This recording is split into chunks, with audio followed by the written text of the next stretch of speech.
कभी आपने सोचा है, अगर पूरे ब्रह्मांड में केवल एक ही देवता हो जो सृष्टि के नियमों से भी ऊपर हो, तो वह कौन होंगे?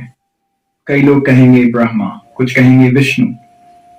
लेकिन ऋषियों ने कहा था, अगर कोई देवता समय, मृत्यु और नियति से भी परे है, तो वह केवल एक है।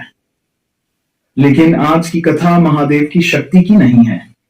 आज की कथा है एक ऐसे देवता की जिसका नाम इतिहास से लगभग मिट चुका है, और उस देवता का संबंध सीधे महादेव से था। प्राचीन ग्रंथों में लिखा है कि एक समय ऐसा भी था जब देवताओं के बीच एक अजीब भय फैल गया था। भय किसी असुर का नहीं था, भय था एक भविष्यवाणी का। कहा गया था कि एक दिन ब्रह्मांड में ऐसी शक्ति जन्म लेगी जो देवताओं की शक्ति को भी चुनौती दे सकती है। देवताओं को यह सुनकर चिंता हुई। वे सभी पहुंचे विष्णु के पास। विष्णु ने कहा, जिस शक्ति की बात हो रही है वह कोई असुर नहीं है, वह एक देवता है। लेकिन यह सुनकर देवता और भी डर गए। अगर देवता ही इतना शक्तिशाली हुआ तो संतुलन कैसे रहेगा? तब विष्णु ने एक नाम लिया। वह नाम था अर्केश। अर्केश एक ऐसा देवता जिसका जन्म सूर्य की अग्नि और ब्रह्मांड की ऊर्जा से हुआ था। उसके पास एक ऐसी शक्ति थी जो समय को भी मोड़ सकती थी। लेकिन समस्या यह थी, अर्केश का स्वभाव अनिश्चित था। वह कभी शांत रहता और कभी भयानक क्रोध में आ जाता।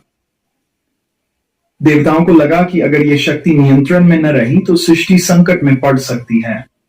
तब सभी देवता एक जगह पहुंचे, कैलाश, महादेव के पास। महादेव उस समय ध्यान में थे।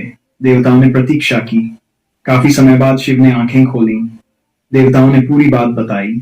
कुछ क्षण के लिए पूरा कैलाश मौन हो गया। फिर महादेव ने केवल एक वाक्य कहा, उसे यहां लाओ। कुछ समय बाद अर्केश को कैलाश लाया गया। जब वह शिव के सामने आया तो पहली बार उसे किसी के सामने अपनी शक्ति छोटी लगी।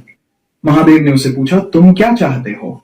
अर्केश ने उत्तर दिया, मैं स्वतंत्र होना चाहता हूं। शिव मुस्कुराए। उन्होंने कहा, स्वतंत्रता शक्ति से नहीं मिलती, समझ से मिलती है। लेकिन अर्केश को यह समझ नहीं आया। उसने अपनी शक्ति दिखाने की कोशिश की। आकाश में बिजली चमकी, धरती कांपने लगी। देवता घबरा गए, लेकिन महादेव शांत रहे। उन्होंने अपनी तीसरी आंख नहीं खोली। उन्होंने कोई अस्त्र नहीं उठाया। उन्होंने केवल अर्केश के कंधे पर हाथ रखा, और उसी क्षण अर्केश की सारी शक्ति शांत हो गई। देवता आश्चर्य में पड़ गए। यह कैसे हुआ? तब शिव ने कहा, शक्ति को हराया नहीं जाता, शक्ति को दिशा दी जाती है। इसके बाद महादेव ने अर्केश को एक ऐसा दायित्व दिया जिसके बारे में बहुत कम लोग जानते हैं। उन्होंने उसे कहा, तुम ब्रह्मांड की उन ऊर्जाओं की रक्षा करोगे जिन्हें मनुष्य समझ नहीं सकता। और तभी से अर्केश अदृश्य हो गया। वह देवताओं के बीच भी नहीं रहा, वह मनुष्यों के बीच भी नहीं रहा। वह केवल ऊर्जा के रूप में रह गया। कई ऋषियों ने लिखा है कि जब भी ब्रह्मांड में कोई असामान्य ऊर्जा जन्म लेती है तो उसे संतुलित करने के लिए अर्केश प्रकट होता है।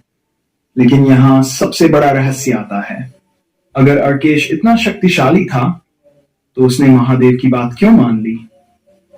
इसका उत्तर एक प्राचीन श्लोक में छिपा है। उसमें लिखा है, जो शिव को पहचान लेता है उसे अपनी शक्ति दिखाने की आवश्यकता नहीं रहती, क्योंकि शिव के सामने हर शक्ति शांत हो जाती है। और यही कारण है कि महादेव को देवों का देव कहा जाता है।